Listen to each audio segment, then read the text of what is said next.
Dear students, BA प्रथम वर्ष प्रथम पेपर भौतिक भूगोल के अंतर्गत आज हम जो टॉपिक स्टार्ट कर रहे हैं वह है अपर्दन चक्र, साइकिल ऑफ इरोजन। इससे पहले के लेक्चर्स में मैंने आपको अपर्दन के बारे में बताया था कि अपर्दन क्या होता है। जब विभिन्न प्रकार की चट्टानें अपने स्थान पर टूट फूट जाती हैं तो वो विभिन्न माध्यमों जैसे कि जल, वायु आदि के द्वारा एक स्थान से दूसरे स्थान पर ले जाई जाती हैं। तो ये जो ले जाए जाने की जो प्रक्रिया है इसको हम परिवहन कहते हैं। लेकिन इस परिवहन से पहले क्या होता है, ये जो कंकड़ पत्थर होते हैं ये टूटने का कार्य करते हैं। जब रगड़ करते हुए अन्य चट्टानों को तोड़ते हुए जाते हैं तो ये जो प्रोसेस होता है वो अपर्दन कहलाता है। अपर्दन जो क्रिया है वो एक पूरे चक्र के रूप में पूरी होती है। ये ऐसा नहीं है कि एक निश्चित समय पे ही होती है, एक मतलब लंबा प्रोसीजर चलता है अपर्दन होने का। और इस अपर्दन के द्वारा जो स्थलाकृति होती है उसका रूप भी कई बार चेंज होता है।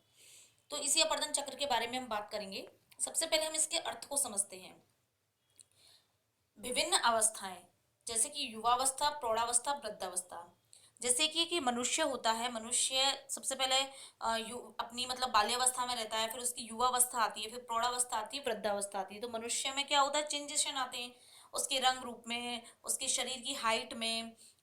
तो इसी तरीके से जो स्थलाकृतियां होती हैं वो भी अवस्थाओं से होकर के गुजरती हैं और इन अवस्थाओं के माध्यम से उन स्थलाकृतियों का रूप परिवर्तन होता है। तो हम बात करें तो अपर्दन चक्र में युवावस्था, प्रौढ़ावस्था, वृद्धावस्था या फिर जिस समय किसी भी समय में जब उस पर कोई भी क्रिया हो रही है किसी भी स्थलाकृति पर, तो कभी भी जब एक ऊंचा उठा हुआ भाग अपक्षय और अपर्दन द्वारा समतल प्राय मैदान में बदल जाता है उसे हम अपर्दन चक्र कहते हैं। अर्थात कोई भी स्थलाकृति है, मान के चले हम कोई भी पर्वत है, समय के साथ में धीरे धीरे उसका इस तरीके से अपक्षय होता रहता है और अपर्दन के बाद में वो टूट टूट करके एक स्थान से दूसरे स्थान पर विस्थापित होता रहता है, जिससे कि वो पर्वत विघटन और वियोजन के बाद में एक समतल मैदान में तब्दील हो जाता है। तो इस पूरे प्रोसेस को हम अपर्दन चक्र कहेंगे। डेविस ने इस अपर्दन चक्र को भौगोलिक चक्र नाम दिया है और ये जो चक्रीय शब्द है इसका सबसे पहले प्रयोग 1785 में जेम्स हटन के द्वारा किया गया। तो जो अपर्दन चक्र है इसमें दो विद्वानों के अपर्दन चक्र बहुत ही इंपॉर्टेंट हैं, एक तो डेविस का और एक पेंक का। इनके द्वारा जो सिद्धांत प्रतिपादित किए हैं उनके माध्यम से ही हम अपर्दन चक्र को समझने की कोशिश करेंगे। तो सबसे पहले हम बात करते हैं डेविस के भौगोलिक अपर्दन चक्र के बारे में। इसका प्रतिपादन डेविस ने किया है 1889 में ज्योग्राफिकल एसेज में। इसकी इनकी बुक थी जिसमें ज्योग्राफिकल एसेज में इन्होंने बताया। इसके बाद में इसमें कुछ अपने सिद्धांत में इन्होंने संशोधन किया, संशोधन करने के बाद में 1899 में इसको प्रतिपादित किया। डेविस के शब्दों में अगर हम कहें तो उन्होंने अपर्दन चक्र को भौगोलिक चक्र समय की अवधि माना है जिसके अंदर एक स्थित भूखंड जो है वो अपर्दन के प्रक्रम द्वारा प्रभावित होकर एक आकृति विहीन समतल मैदान में बदल जाता है। अर्थात जब कोई भी भूखंड, चाहे वो पर्वत के रूप में चाहे वो किसी चट्टान के रूप में है, जब वह कट चट के बिल्कुल प्लेन मैदान में तब्दील हो जाता है हम उस पूरे प्रोसेस को अपर्दन चक्र के अंतर्गत शामिल करते हैं। भौगोलिक चक्र है क्योंकि भौतिक जो तत्व होते हैं उनके माध्यम से ही अपक्षय और अपर्दन की क्रिया संपन्न होती है, जैसा मैं आपको पहले पढ़ा चुकी हूँ। तो सरल शब्दों में आप समझ सकते हैं कि जब कोई भी स्थल भूखंड अपक्षय और अपर्दन के द्वारा काट छाट हो जाने के पश्चात समतल मैदान में बदल जाता है तो उस पूरी प्रक्रिया को हम अपर्दन चक्र कहते हैं। इस सिद्धांत के अंतर्गत डेविस महोदय ने कुछ मान्यताएं प्रतिपादित की हैं और उन मान्यताओं को मानकर ही उन्होंने अपने सिद्धांत को प्रतिपादित किया। क्या है वे मान्यताएं? सबसे पहले तो उन्होंने माना कि किसी भी प्रदेश में सबसे पहले उत्थान की प्रक्रिया होती है, अर्थात किसी भी क्षेत्र में पहले जो स्थल भूखंड है उसका निर्माण होता है। ये नहीं है कि पहले से ही पर्वत विद्यमान थे, पहले पर्वतों का निर्माण हुआ है। तो इसी तरीके से सबसे पहले किसी भी स्थान पर किसी भी क्षेत्र के उत्थान यानी ऊपर उठने की प्रक्रिया स्टार्ट होती है। उठने से ही उसमें ढाल बनता है, उस ढाल के सारे ही जो जल होता है वो प्रवाहित होता है। जल जब तक ढाल के सारे प्रवाहित नहीं होगा तब तक वह अपर्दन करके पदार्थों को अपने साथ नहीं ले जाएगा। दूसरी चीज उन्होंने बताया कि जब उत्थान पूरा हो जाता है, उत्थान के खत्म होने के बाद ही अपर्दन का कार्य प्रारंभ होता है, और अपर्दन तब तक चलता रहता है जब तक कि पूरा प्रदेश अपर्दित होकर समतल मैदान में ना बदल जाए। इन्होंने ये माना कि जब तक उत्थान चलता रहेगा तब तक अपर्दन स्टार्ट नहीं होगा। तो उत्थान की जो क्रिया होती है वो एक लघु अवधि की मानी कि उत्थान जल्दी से हो जाता है, लेकिन जो अपर्दन की क्रिया है वो इन्होंने एक लंबे समय के लिए मानी है, जो धीरे धीरे चलती रहती है। अपर्दन की क्रिया उत्थान की अवधि की तुलना में अधिक लंबे समय तक होती है, और अपर्दन जो है वो लंबे समय तक चलता रहता है। तो इस तरीके से इन्होंने इन मान्यताओं के आधार पर एक सूत्र प्रतिपादित किया। इन्होंने बताया अपर्दन चक्र बराबर अवस्था प्लस संरचना प्लस प्रक्रम, अर्थात अपर्दन चक्र का तात्पर्य है जब कोई स्थल खंड विभिन्न अवस्था, अवस्था का मतलब विभिन्न अवस्था, जैसे युवावस्था, प्रौढ़ावस्था, वृद्धावस्था। संरचना का मतलब यानी विभिन्न रूप उसके परिवर्तित होते हैं, जैसे कि पहाड़ है, कट कट के फिर वो और छोटे भूखंड में तब्दील होगा, धीरे धीरे मैदान में बदलेगा। प्लस प्रक्रम, प्रक्रम का मतलब एक समय जिसके अंतर वो घटना घटित हो रही है। तो इन तीनों को मिलाकर के अपर्दन चक्र बनता है। संरचना, प्रक्रम और अवस्था को डेविस ने अपने त्रिकट माना है। ये आपको बहुत याद रखना है कि डेविस के त्रिकट कौन कौन से हैं। एक नंबर क्वेश्चन में लघुत्तरात्मक वगैरह क्वेश्चन में ये पूछा जाता है। इसके अलावा कॉम्पिटिटिव क्वेश्चंस के अंतर्गत भी जो है ये प्रश्न बहुत ज्यादा आता है, तो आपको ये ध्यान रखना पड़ेगा। तो इस तरीके से हम देखें तो जो अपर्दन चक्र है, इस अपर्दन चक्र के अंतर्गत ये माना गया कि जो कोई भी स्थलाकृति होती है वो संरचना, प्रक्रम और अवस्था का प्रतिफल होती है। इसके बाद में अब हम बात करते हैं डेविस के अपर्दन चक्र सिद्धांत के बारे में कि उसकी क्या संरचना थी, कैसे उन्होंने अपने सिद्धांत का प्रतिपादन किया। डेविस महोदय ने अपना जो सिद्धांत है उस सिद्धांत के अंतर्गत, अब जैसे इन्होंने अपने त्रिकट माने संरचना, प्रक्रम, अवस्था, हम इन तीनों चीजों को थोड़ा डिटेल से पढ़ेंगे। सबसे पहले संरचना के अंतर्गत इन्होंने शामिल किया जो भौतिक और रासायनिक संरचना है, दोनों को ही। भौतिक संरचना में तो इन्होंने लिया जैसे ऊंचाई है किसी भी स्थलखंड की, उच्चावच, ढाल, और रासायनिक संरचना में इन्होंने लिया चट्टानों का जो रासायनिक संगठन है, कितनी कठोरता है, कौन कौन से खनिज उस चट्टान के अंतर्गत है। तो डेविस के जो अपर्दन चक्र सिद्धांत है उसके अंतर्गत जो संरचना है वो अपर्दन को सबसे पहले प्रभावित करती है, क्योंकि किसी भी चट्टान की जो संरचना होगी उस पर अपर्दन का प्रभाव विशेष रूप से पड़ता है। क्योंकि मैंने पहले भी बताया जैसे चट्टान कठोर है तो अपर्दन थोड़ा धीमी गति से होगा, और चट्टान अगर मुलायम है तो अपर्दन जल्दी होता है। तो किसी भी क्षेत्र में जो स्थल प्रदेश होते हैं उनकी जो संरचना होती है उसमें भी विविधता देखने को मिलती है, और संरचना के कारण ही जो अपर्दन चक्र है उसमें भी विविधता देखने को मिलती है। सेकंड उसने जो टर्म यूज करी वो है प्रक्रम। प्रक्रम क्या होता है?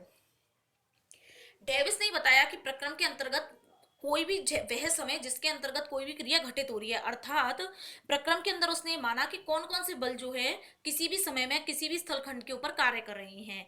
जैसे कि अंतर्जात और बहिर्जात दो तरह के बल मैंने आपको बताया, तो वही डेविस ने माना कि आंतरिक रूप से भी बल किसी भी स्थलखंड पर कार्य करते हैं और बाहरी रूप से भी बल कार्य करते हैं। जो आंतरिक बल कार्य करते हैं वो तो उत्थान की क्रिया के ऊपर, उत्थान की क्रिया को बढ़ावा देते हैं, और यही बल जो होते हैं वो अपर्दन के कारकों की उत्पत्ति के आधार होते हैं। जैसे कि प्रवाहित जल या नदियां जो होती हैं वो अंतर्जात बल के द्वारा जो ढाल निर्मित होते हैं, अर्थात चाहे पहाड़ी क्षेत्र है चाहे पठारी क्षेत्र है, वह जो क्षेत्र निर्मित हुआ उसके सहारे ही आगे विकसित होता है। अब डेविस ने जो अपना अपर्दन चक्र सिद्धांत है इसमें संरचना और प्रक्रम दोनों को ही बहुत ज्यादा महत्व दिया है, लेकिन प्रक्रम के अंतर्गत उन्होंने भू आकृतिक प्रक्रम की अवधारणा का उपयोग नहीं किया। इन्होंने अपर्दन और उत्थान को अलग अलग समय में बताया। उन्होंने ये माना कि पहले उत्थान होता है और उत्थान के बाद अपर्दन होता है। तो फिर इसके बाद इन्होंने अपने सिद्धांत में जो है वो अवस्था पर भी बल दिया। यही नहीं, संरचना प्रक्रम के साथ साथ इन्होंने अवस्था को भी माना। अब डेविस ने जो है वो अपने सिद्धांत में अवस्थाएं बताई हैं, तो कौन कौन सी अवस्थाएं हैं हम उन्हें समझने की कोशिश करते हैं। तो जब हम अवस्थाओं में देखते हैं तो मैंने आपको पहले भी बताया कि उन्होंने तीन तरह की अवस्था बताई, युवावस्था, प्रौढ़ावस्था, वृद्धावस्था। ये तीनों ही जो अवस्थाएं हैं वो स्थलाकृतियों के विकास, उनके निर्माण, उनमें विषमताओं को खत्म करने के लिए बहुत ही आवश्यक होती हैं।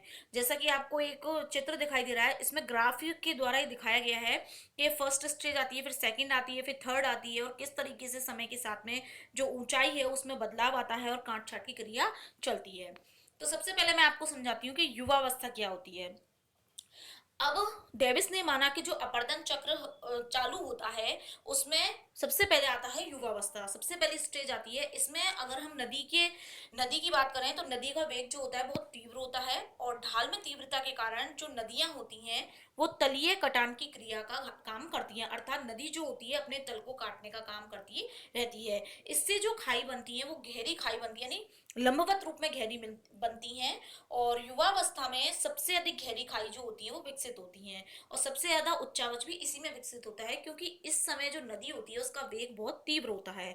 तो मेनली जो वी आकार की घाटियां बनती हैं नदियों की वो उसकी युवावस्था में ही बनती हैं। इसमें गॉर्ज और कैनियन भी बनते हैं। इसके बाद में हम बात करें तो जैसे समतलीकरण की क्रिया की, तो ये समतलीकरण की प्रारंभिक क्रिया है। इस समय जो पर्वत होते हैं उनकी ऊंचाई में कोई कमी नहीं आती, क्योंकि जो क्षैतिज अपर्दन की प्रक्रिया होती है वो घटित नहीं होती, इसमें लंबवत अपर्दन ज्यादा होता है, यानी खड़ा अपर्दन होता है, गहराई बढ़ती है नदियों की घाटियों की, पहाड़ों को काटने का काम ये कम करती है। अब जैसे जैसे युवावस्था चलती है तो युवावस्था के अंत में जाकर जो घाटियां होती हैं उनकी गहराई में वृद्धि होती है, लेकिन नदी के ढाल में कमी आ जाती है, उसके वेग में कमी आ जाती है, और क्षैतिज कटान या अपर्दन की प्रक्रिया फिर जाकर के स्टार्ट होती है जब नदी की युवावस्था खत्म होती है। अब क्या होता है कि नदी जो होती है अपनी घाटी को चौड़ा करती है, पहले तो लंबा कर रही थी, अब गहराई में जा रही थी, अब क्या कर रही है, चौड़ा कर रही है। इसके साथ ही जो घाटी का शीर्ष भाग है यानी ऊपरी भाग है उस पर अपर्दन की क्रिया स्टार्ट हो जाती है। जैसे ही ये क्रिया स्टार्ट होती है आप ये मान लीजिए कि अब प्रौढ़ावस्था स्टार्ट हो गई है, क्योंकि प्रौढ़ावस्था में जो क्षैतिज अपर्दन होता है वो स्टार्ट होता है, और इसमें जो घाटी होती है वो चौड़ी होती है, इसे घाटी का चौड़ा होना हम कहते हैं। अब जब प्रौढ़ावस्था चलती है तो प्रौढ़ावस्था में जैसे जैसे नदी अपनी घाटी को चौड़ा करती है उसके बाद में प्रौढ़ावस्था का जब अंत स्टार्ट होता है तो उसमें मलबे की मात्रा में बहुत ज्यादा वृद्धि हो जाती है। तो तब क्या स्टार्ट हो जाता है, निक्षेपण, अर्थात वो मलबा वहां से ले जाकर के कहीं और पर जमा किया जाता है। तो निक्षेपण के कारण जो नदियां होती हैं वो कैसी होती है, विसर्पाकार, अर्थात नदी जो होती है जब अपने साथ में विभिन्न प्रकार के मलबे को लेकर के जाती है तो स्थान स्थान पे उसका जो आकार होता है वो बदल जाता है, क्योंकि जगह जगह वो मलबे को जमा करती हुई जाती है। तो इससे नदी का जो आकार है वो सांप के जैसा हो जाता है, और नदी जो होती है वो मियांडर का निर्माण करने लगती है। अब जब प्रौढ़ावस्था का अंत होता है तो उसमें जो ढाल में कमी आ जाती है, वेग में भी कमी आ जाती है, और मलबे की मात्रा में वृद्धि होती है, जिससे कि नदी मलबे को जगह जगह पर निक्षेपित करती जाती है।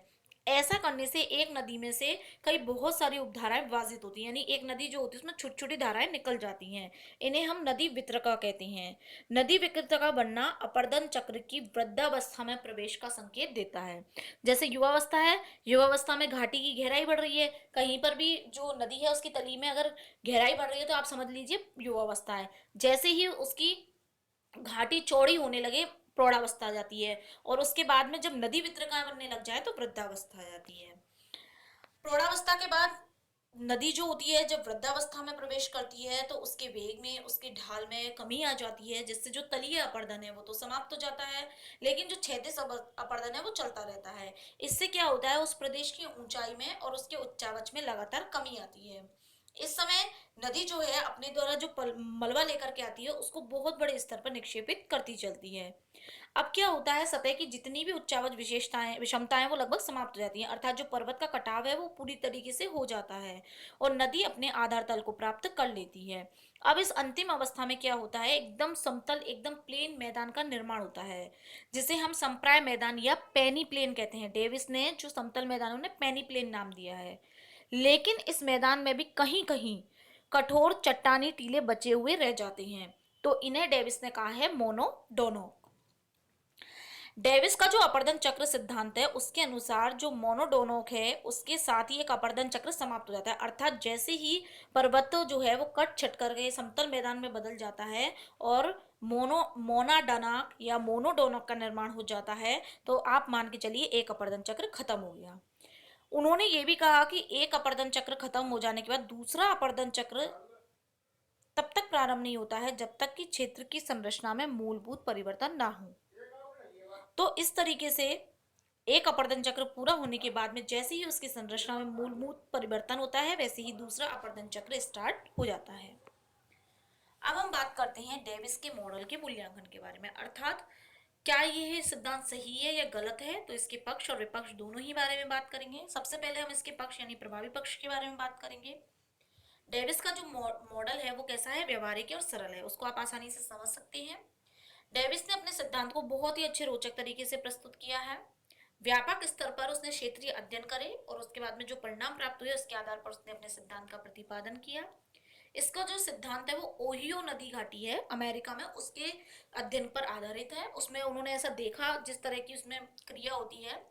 इनका जो सिद्धांत है वो भविष्यवाणी और पिछली घटनाएं दोनों की ही पुनर्रचना करने में काफी अच्छा साबित होता है। लेकिन फिर भी कई आधारों पर इसकी आलोचना की गई है। सबसे पहले तो उन्होंने बताया कि जब सबसे पहले उत्थान होता है और जब तक उत्थान चलेगा अपरदन नहीं स्टार्ट होगा, तो ये तथ्य थोड़ा सा भ्रामक लगता है। दूसरी चीज उन्होंने बताया कि एक स्थलखंड तीन अवस्था से गुजरता है और फिर क्या होता है, स्थिर हो जाता है। लेकिन अगर हम प्लेट प्लेट विवर्तनी का सिद्धांत माने तो प्लेट विवर्तनी के सिद्धांत के अनुसार स्थलखंड लंबे समय तक स्थिर नहीं रह सकते, मतलब उनमें चेंजेशंस आते रहते हैं। तीसरी चीज, डेविस ने अपने सिद्धांत में समय को बहुत ज्यादा महत्व दिया है, तो ऐसा लगता है कि उनका मॉडल समय आधारित मॉडल है। तो इस तरीके से डेविस के द्वारा अपरदन चक्र के सिद्धांत का प्रतिपादन किया गया है। उन्होंने माना कि संरचना, प्रक्रम और अवस्था तीनों ही जो टर्म है वो तीनों ही टर्म एक अपरदन चक्र में बहुत ही ज्यादा सहायक सिद्ध होती हैं। तो इस तरीके से अपरदन चक्र के अंतर्गत डेविस का सिद्धांत और पेंक का सिद्धांत इंपॉर्टेंट है, जिसमें से मैंने आपको डेविस का सिद्धांत बताया। अब हम नेक्स्ट लेक्चर में पेंक के सिद्धांत के बारे में अध्ययन करेंगे।